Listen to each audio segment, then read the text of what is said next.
Hello. Today I'm speaking to Alei Dunn from Abridge International. Alei has been working with SIBA for the last few months. He's a private entrepreneur and indeed he's organised the first ever British Beer Festival in Beijing a couple of weeks ago in November 2018. So welcome, Alei, to SIBA headquarters in Yorkshire. You've been working for the last few weeks and months with me and with our partners, Philip Evans, who's the official SIBA partner for export. And in particular, you've been working with Xu Zi, who's SIBA's representative in Shanghai. But you have independently organised the first ever British Beer Festival in Beijing. It sounds fantastic. And actually, I've got a glass, I don't think you can see on the camera, of the logo here. All the proper stuff went on, I believe. So can you just tell us a bit more about this festival?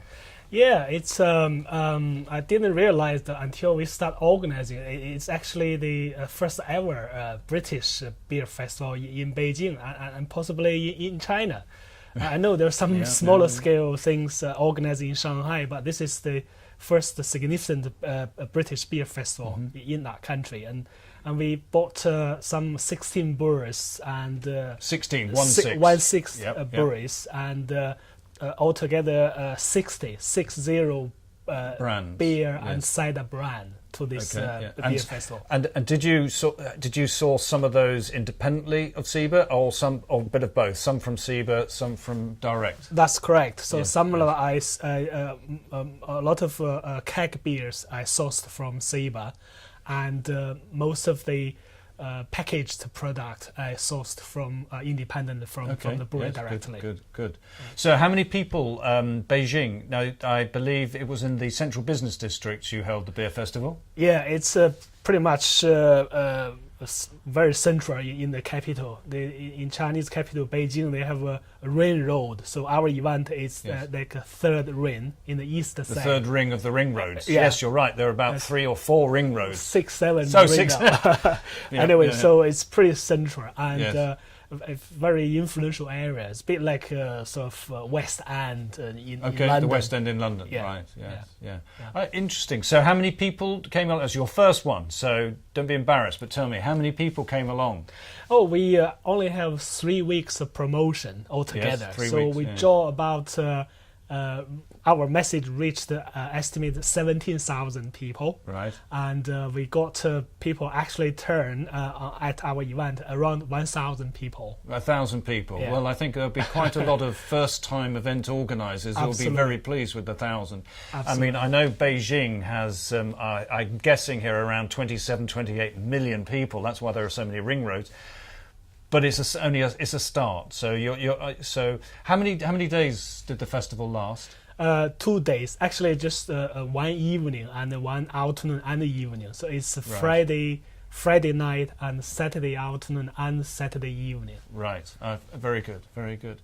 So what else happened at the festival? Was there an opportunity for you to sell beer to maybe other importers or wholesalers? Or is it? How big is the beer market for British beer at the moment? I was told Beijing is one of the biggest beverage market in Asia now, because we got almost 30 million people there. That is half of the UK population. And it traditionally is a market for a German-style lager, and it's not many British ales there. That is, I start thinking 1 year, 2 years ago, we need to bring British ales to that market. And because the craft beer, this booming also started in China, and in Beijing, a lot of young people start drinking ale, IPA, American-style IPA, all new beers, and came to China now. So I think this is absolutely a very significant market for British ales. But just to calm everybody down, and breweries, that is, the sales are very, very small at the moment. But as much as we talk about the craft beer booming in China, it's only at a tiny fraction isn't it, really? But it's now the time, perhaps, to get into the market. That's why you're doing what you're doing. You want to be at the beginning. Yeah, that's right. I think we will have that first mover advantage because we will be seen as people wholesaling and doing with British ales in that market. Are you thinking that you're thinking of a second beer festival in Beijing? Yeah, pretty soon. Actually, we plan in next year in May or June time before the weather getting too hot. So it's ideal for drinking British ale at that time. Okay. And what about other cities? Oh, absolutely. So we're going to calibrate with other festivals, like we have been talking to Qingdao Beer Festival. Qingdao is a very big brand. Yeah, and they have massive. Yes. So the idea will be we work together. Yes. We will be a festival within the festival. So you got this big Yes. Qingdao Festival, but our British Beer Festival was inside as a first in that city.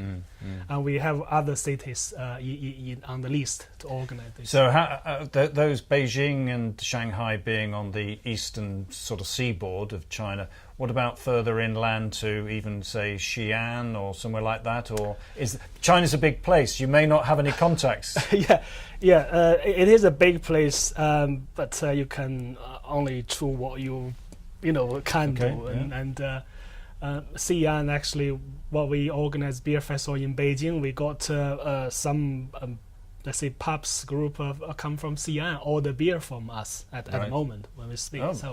Definitely there are opportunities for what they call second tier cities. There's many of those cities with big population. So what we're suggesting to anybody listening to this interview is that if they want to think about exporting to China, that they could easily make contact with you directly, but it's probably easier for them to contact you via SIBA. But SIBA, just so that we make it quite clear, is that SIBA's not trying to sort of corral all the brewers into working with SIBA as a trade association and not with you directly. But we can offer the service. But equally, we're more than happy to give everybody direct contact with you, so you can deal with them directly on an individual basis. So SIBA's purpose is just to facilitate an opportunity, and as you have discovered that exporting to China is not easy. There's a lot involved, so the more the people that are helping get those exports, the better at the moment. Yeah, absolutely. I think my company is a member of SIBA, so you can find our details on SIBA website. Of course, as a supplier associate. As associate member, And so from my experience dealing with SIBA on the documentation side, your colleague Rachel, she's been very, very helpful, and it saves us a lot of time to do these things. Good. This is a very complicated task. Yes, well, anything that makes it easier so that brewers have a chance of selling beer and making a profit. But talking about making a profit, we know that actually making a profit could be down the line, in the sense that if breweries need to invest in promotional and sort of sponsorship of their brands abroad, don't they? Sort of to be able to make that impact. Yeah, I think it is a long-term thing for any breweries want to tap into that market. I think you need to have a long-term plan, because you need to have that commitment. It's something. It's a massive market, but you also need a huge efforts to continually push into that market, promoting your brand. It's I would say it's going to be a two-way process. If you join me on our beer festival, or doing more wholesaling sales in China, you have to come to China and support us as well. So it's a two-way supporting process. Yeah, it's a long way and it's expensive, but the point is made. You have to invest eventually, but you can dip your toe in the water, so to speak, and see what it's like before you have to do that. But thank you very much for the interview, short notice. And I think it would be a very good idea if we had a regular update on China and from you. So the next time you're in the UK, please let's have another chat, and we can advise people, our brewery members and anybody else listening in, of the latest situation in China, certainly. So, but for now, thank you very much indeed, Ali. Thank you. Thank you for your opportunity to interview me today. Our pleasure. Thank you.